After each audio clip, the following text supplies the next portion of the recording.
This is the second lesson of Outlook add-in component training. In this lesson, we're going to create the Outlook add-in and the Agility Designer, and then we're going to add that add-in or install the add-in into Outlook, and then show how to go through a Designer inside Outlook to lay that those views out, and then use those views within Outlook. So let's get started.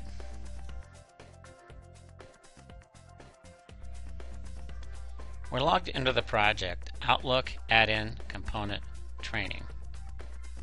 We'll start off by selecting the component Outlook Add-in. This is going to be called Lesson 2,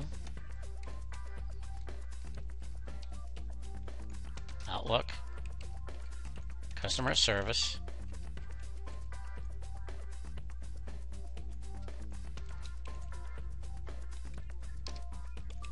creating the Outlook add-in. We don't need an icon for that. This is very simple. I just need to add the components. And the components have to match that criteria of the @customer_NO that we set up. And I'm just going to come down here and select our project and select Lesson 1, Add Component, select our project, Lesson 2. So all I did was just add Lesson 1 and Lesson 2. And that's it. I'm done with the Design Studio components. Now, we need to install the add-in. This is the directory C program files WiSys. Mine's 86 because I'm a 64-bit machine. When we installed our contracts, we add an add-in directory. In here is the Outlook add-in install. So I'm actually going to go through that install.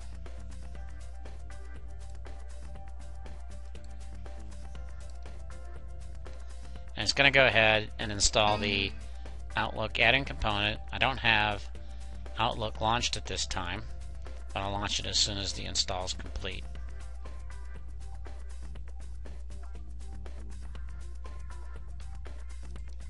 And that's it. So now we're going to launch Outlook, of which I'm going to pause my machine.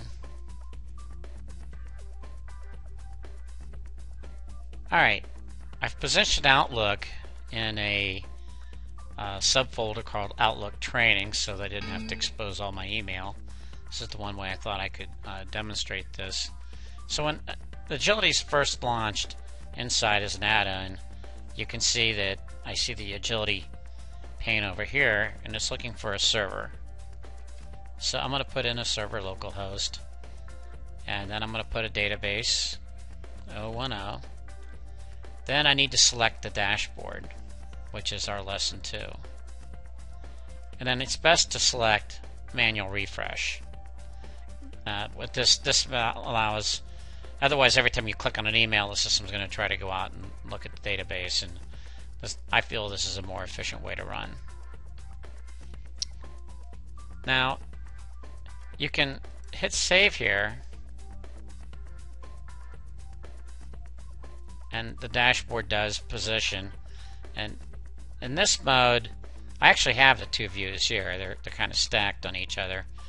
But I'm going to move Agility out of that pane, and I like to put it right here, right in the center. Now you actually can share the reading pane with Agility, which is a lot more efficient because I'm able to see the whole grid. So I'm going to go into design mode. This brings up the designer. You do that again. I click this layout right here,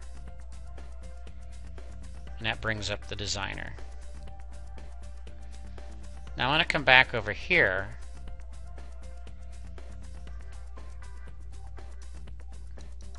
and right mouse, and I'm going to group this.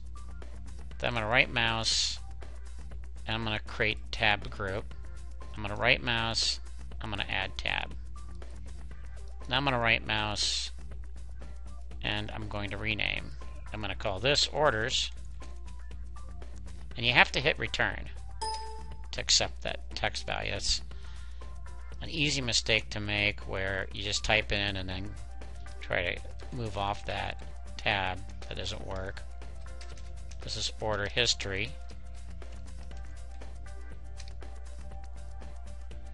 Then we're going to come up to the layout tree, and you see here, this is our order history, and I'm going to move it into this tree.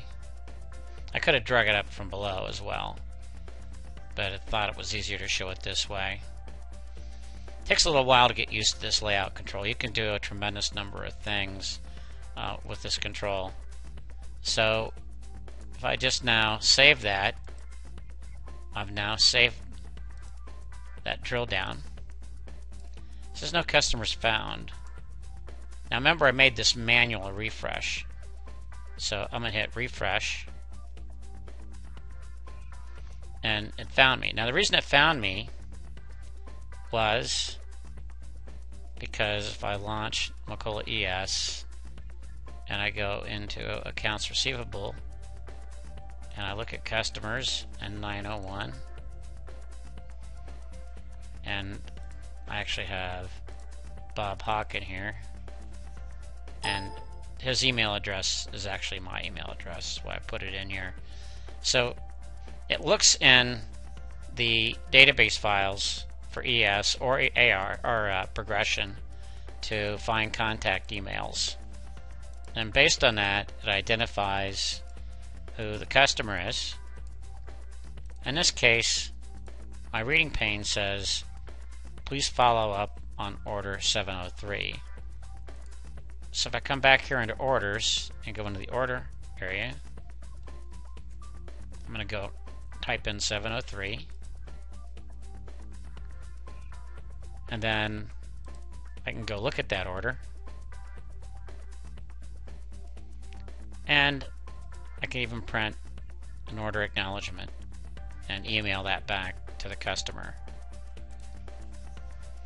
All the things that are available in Agility, everything that you can do over here in the Explorer, I can actually do over here inside Outlook.